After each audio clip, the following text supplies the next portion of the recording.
आईनी तरमीमी बिल पहुंचा सेनेट के ऐवान। विफाकी काबीना की मंजूरी के बाद 27वीं आईनी तरमीम का बिल सेनेट में पेश। चेयरमैन यूसुफ रजा गिलानी ने बिल कायमा कमेटी बराए कानून और इंसाफ के सुपुर्द कर दिया।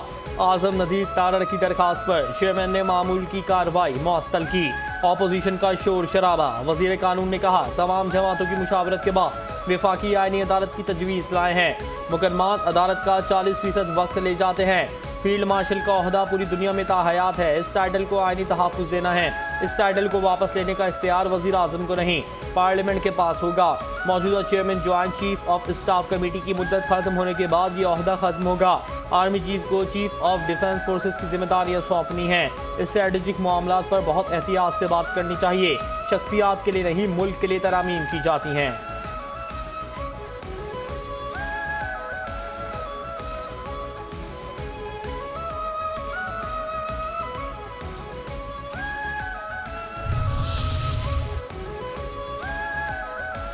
आए मिल बैठ कर निकाले हंस। सेनेट से 27वीं आईनी तरमीम की मंजूरी के मामले में तहफ़्फ़ुज़ात दूर करने के लिए वज़ीर आज़म शहबाज शरीफ ने इत्तेहादी जमातों के सेनेटर्स को आज मदऊ कर लिया।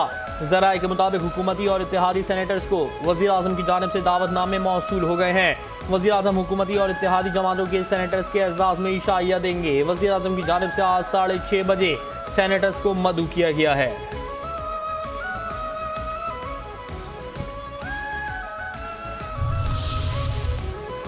मौलाना से कौन कौन मिला? सदर मुमलिकत आसिफ अली जरदारी से सरबराह JUI मौलाना फजलुर रहमान की मुलाकात हुई।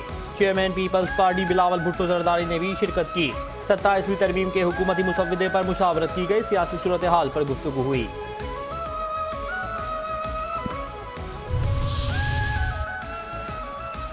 मोहसिन नकवी इन कराची। विफाकी वजीर दाखिला मोहसिन नकवी की बिलावल हाउस कराची आमद। सदर मुमलिकत आसिफ अली जरदारी और चेयरमैन पीपल्स पार्टी बिलावल भुट्टो जरदारी से मुलाकात में 27वीं आईनी तरमीम से मुतालिक मुशावरत की गई।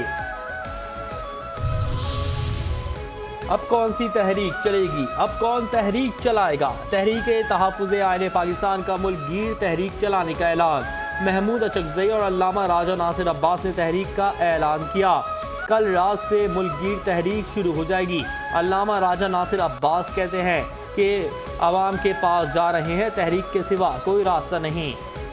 महमूद अचकज़ई ने कहा हमारी मुल्कगीर तहरीक कल रात से शुरू हो जाएगी। हमारा नारा कैदियों की रिहाई से मुतालिक भी होगा।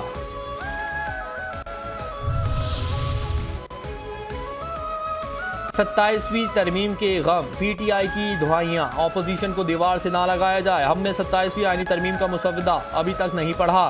सेनेट इजलास में PTI के सेनेटर अली जफर का इजहार ख्याल। कहा जब अपोजिशन लीडर की नशस्त खाली है तो आईनी तरमीम पर बहस मुनासिब नहीं। हुकूमत और इत्तेहादी जमातें बिल को जल्दबाजी में मंजूर कराना चाहती हैं। सेनेटर अल्लामा राजा नासिर अब्बास ने कहा तरामीम इत्तफाक राय के बगैर ऐवान में पेशी जा रही हैं। तरमीम के बगैर मुल्क के लोगों को कैसे इकट्ठा रखेंगे? ऐसे आईनी तरामीम करवा रहे हैं जैसे चोरी कर रहे हैं।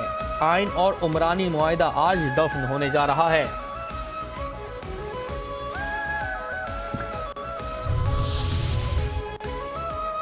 गलतियां तो हैं मगर दुरुस्त कर लेंगे। पार्लियामानी कमेटी के चेयरमैन फारूक H नाइक कहते हैं कि JUI का जमहूरी हक है। 27वीं आईनी तरमीम के मुसव्वदे में कुछ गलतियां हैं।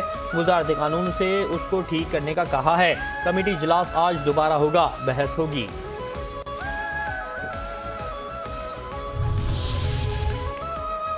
NFC अवार्ड में तब्दीली ना ना ना। चेयरमैन पीपल्स पार्टी बिलावल भुट्टो जरदारी का आर्टिकल 243 में तरामीम आईनी अदालत की हिमायत का ऐलान। CEC इजलास के बाद मीडिया से गुफ्तगू में कहा आर्टिकल 243 में तरमीम के हवाले से पीपल्स पार्टी हिमायत करेगी। आईनी अदालत बननी चाहिए। मीसा की जमहूरियत में आईनी अदालतों का जिक्र है। मीसा की जमहूरियत के दीगर मामलात को भी देखने चाहिए। हम हुकूमत से राब्ता करेंगे, देखेंगे कि बाकी निकात पर भी इत्तेफाक हो। मीसा की जमहूरियत के दीगर निकात पर अमल हो तो खुश आइंद है। बल्दियाती निज़ाम को मजबूत देखना चाहते हैं। सबसे मजबूत बल्दियाती निज़ाम सिंध में है। चाहते हैं कि बल्दियाती निज़ाम पहले से ज़्यादा मजबूत हो।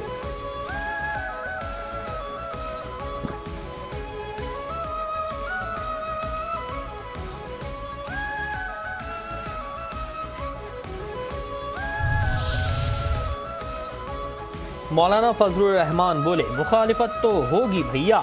आर्टिकल 243 में तब्दीली से जमहूरी निज़ाम मुतासर हुआ। तो मुखालिफत करेंगे। आर्टिकल 243 को पढ़कर कबूल किया जा सकता है, बगैर पढ़े तस्लीम नहीं किया जा सकता। मौलाना फजलुर रहमान का वाज़ेह पैगाम, कहा 26वीं तरमीम ने हुकूमत को 35 शिकें निकालने पर मजबूर किया। अगर वो शिकें अब दोबारा 27वीं तरमीम में शामिल की गई तो उसे पार्लियामेंट और आइन की तौहीन समझा जाएगा। हम सूबों को मजीद बाइख्तियार बनाने की बात करते हैं। NFC अवार्ड में कमी या सूबा इख्तियारात में कटौती किसी सूरत बर्दाश्त नहीं करेंगे। मौजूदा हुकूमत को हमने कभी आवाम की नुमाइंदा हुकूमत तस्लीम नहीं किया। खींच तान कर अक्सरियत हासिल की जा रही है, उसका नुकसान होगा।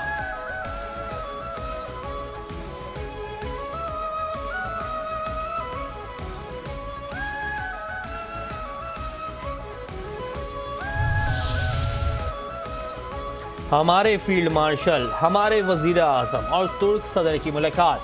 वजीर आज़म शहबाज शरीफ से तुर्क सदर रजब तैयब अर्दोगान की मुलाकात। फील्ड मार्शल सैयद आसिम मुनीर भी मौजूद थे। वजीर आज़म और तुर्क सदर की मुलाकात बाकू में योम फतह की परेड के मौके पर हुई। पाकिस्तान और तुर्किया के दो तरफा ताल्लुकात के तमाम पहलुओं का जायजा लिया गया। मुलाकात में बाहमी दिलचस्पी के शोबों में ताउन मजबूत करने के आज़म का यादा। वजीर आज़म ने तुर्किया के योम जमहूरिया पर तुर्क सदर अवाम को मुबारकबाद पेश की। मुलाकात में पाकिस्तान तुर्किया दोस्ती की तवील पुरजोश तकरीबात को सराहा गया। ये तकरीबात दोनों ममालिक के गहरे पायदार ताल्लुकात की मजबूती की अक्कास हैं।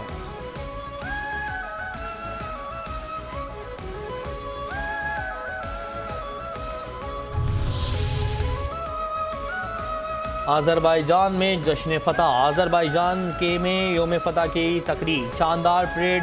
वज़ीर आज़म शहबाज शरीफ ने कहा, मुआरके हक में पाक फौज ने दुश्मन को दंदान शिकन जवाब दिया। अफवाज पाकिस्तान ने दुश्मन के दांत खट्टे कर दिए। पाकिस्तान ने दुश्मन के साथ जंगी तैयारे मार गिराए। कामयाबियों का जश्न मनाते वक्त हमें मुस्तकबिल पर भी नजर रखनी है। योम फतह की तकरीब में शिरकत की दावत मेरे लिए बाइसे इफ्तिखार है। पाकिस्तान, तुर्किया, अज़रबैजान तीनों के दिल एक साथ धड़कते हैं। तीनों ब्रादर ममालिक ने मुतादिद बार अपनी दोस्ती और यकजहती का सबूत दिया। सदर इल्हाम यूफ का वज़ीर आज़म शहबाज शरीफ रजब तैयब अर्दोगान की हिमायत और अज़रबैजान से इज़हार यकजहती पर इज़हार तशक्कुर। कहा, पाकिस्तान और तुर्किया के फौजी दस्ते तकरीब में खुसूसी शरीक हैं। तुर्किया और पाकिस्तान ने जिस तरह हमारा साथ दिया फरामोश नहीं कर सकते।